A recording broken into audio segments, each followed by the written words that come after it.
నమస్తే. Welcome back. రాష్ట్ర ప్రజలందరికీ సుపరిచితమైన మాజీ ఎమ్మెల్యే అనాలేమో.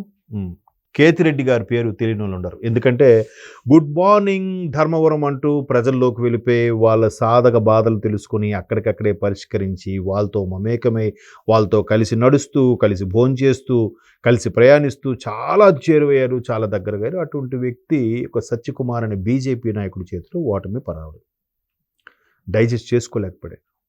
ఏంటి ఇంత కష్టపడి ఎందుకు చేసిన అంటే అక్కడ వ్యతిరేకత బహుశా ఆయనది కాకపోవచ్చు, జగన్మోహన్ రెడ్డి గారి మీద వ్యతిరేకతే ఆయన ఓడించిందనే అభిప్రాయం కూడా ఉంది. ఆ నేపథ్యంలో ఆయన చాలాసార్లు ఇండైరెక్ట్గా చలోక్తులు విసురులు కూడా చేశాడు జగన్మోహన్ రెడ్డి గారి మీద. బట్ నేను అలా మాట్లాడలేదే అన్నట్టుగా అన్నారు. కానీ తాజాగా కామెంట్స్ చేస్తూ ఆయనకున్న యూట్యూబ్ ఛానల్లో, ఆయన సొంత యూట్యూబ్ ఛానల్లో ఎప్పటికప్పుడు యాక్టివ్గా ఉండే కేతిరెడ్డి గారు, పూర్తి పేరు కేతిరెడ్డి వెంకటరామరెడ్డి గారు కామెంట్స్ చేశారు. ఏదైనా చంద్రబాబు నాయుడు గారి కన్నా లోకేష్ గారు బెటర్, ఆయన పనితీరు నాకు నచ్చింది అన్నారు. పులుసు ఒకటి, పులుసులో ముక్క ఒకటి అన్నట్టు, పులుసు బాగోలేకపోతే పులుసులో ముక్క ఎలా బాగుంటుంది? సో పులుసులో ముక్క బాగుందంటే పులుసు బాగున్నట్టేగా. సో అలాగా బాబు గారిని ఇండైరెక్ట్గా పొగడలేక ఇక్కడ లోకేష్ గారిని పొగిడారు. లోకేష్ గారి యొక్క యాటిట్యూడ్ కానీ, లోకేష్ గారి యొక్క పనితీరు కానీ, ఆయన పెద్దలతో కలిసిపోవడం, యువతతో కలిసి ప్రయాణించడం, ఏ సాధక బాధలు వచ్చినా ఇమీడియట్గా రెస్పాండ్ అవ్వడం, ఆయన టీం చేసే సేవలు, ఇవన్నీ ఏకరువు పెట్టి పొగిడేస్తున్నాడు ఆయన. పొగిడేస్తూ ఇండైరెక్ట్గా జగన్మోహన్ రెడ్డి గారు ఇవన్నీ మీరు చూసి నేర్చుకోండి అని చెప్పినట్టే ఉందిగా. ఇప్పుడు రాజుగారి పెద్ద భార్య మంచిది అంటే అర్థం ఏంటి? చిన్న భార్య మంచిది కాదని కాదు, పెద్ద భార్య కన్నా కొంచెం మంచితనం తక్కువ కూడా అయ్యుండొచ్చుగా.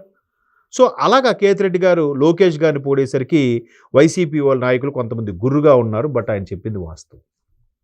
కరణం ధర్మశ్రీ గారు కానీ, రాజానగరం మాజీ ఎమ్మెల్యే రాజా గారు కానీ, వీళ్ళు అలాగే కేతిరెడ్డి గారు కానీ ఇండైరెక్ట్గా పలుసార్లు చెప్పారు, అయ్యా జగన్మోహన్ రెడ్డి మమ్మల్ని కలిసే అవకాశం ఇవ్వండి, మీరు ప్రజలతో ఉండండి, మాట్లాడితే తాడేపల్లి యలహంక ప్యాలెస్లోకి వెళ్ళడం కాదు అని నెత్తి నోరు కొట్టుకున్నా వినలే. నా ఫోటో పెడితే చాలు అందరికీ బిస్కెట్లు వేసా, నేనే సీఎం అనే ఫీలింగ్లో ఉన్నారయ్యా, అది కరెక్ట్ కాదు అని చెప్పారు. వీళ్ళు ముగ్గురే ప్రధానంగా నాకు బాగా కనిపించిన పేర్లు. వెళ్ళా ఇప్పుడు ఏంటి పరిస్థితి? సో అలాంటి కేతిరెడ్డి గారు మెల్లగా పార్టీ మారుతున్నారు అనే సూచన కూడా వినిపిస్తున్న నేపథ్యంలో లోకేష్ గారిని మెచ్చుకోలుగా మాట్లాడడం, అలాగే జగన్మోహన్ రెడ్డి గారు కూడా త్వరగా నేర్చేసుకుంటారు, చాలా యాక్టివ్ పర్సన్, ఆయన కొత్తగా ఏదొచ్చినా దాన్ని అడాప్ట్ చేసుకుంటారని చెప్పడం, అంటే జగన్మోహన్ రెడ్డి గారు లోకేష్ గారిని చూసి నేర్చుకోవాలని ఇండైరెక్ట్గా ఇంటిస్తున్నారా కేతిరెడ్డి సార్ అని స్థానిక ధర్మవరం ప్రజలు ప్రశ్నిస్తున్నారట.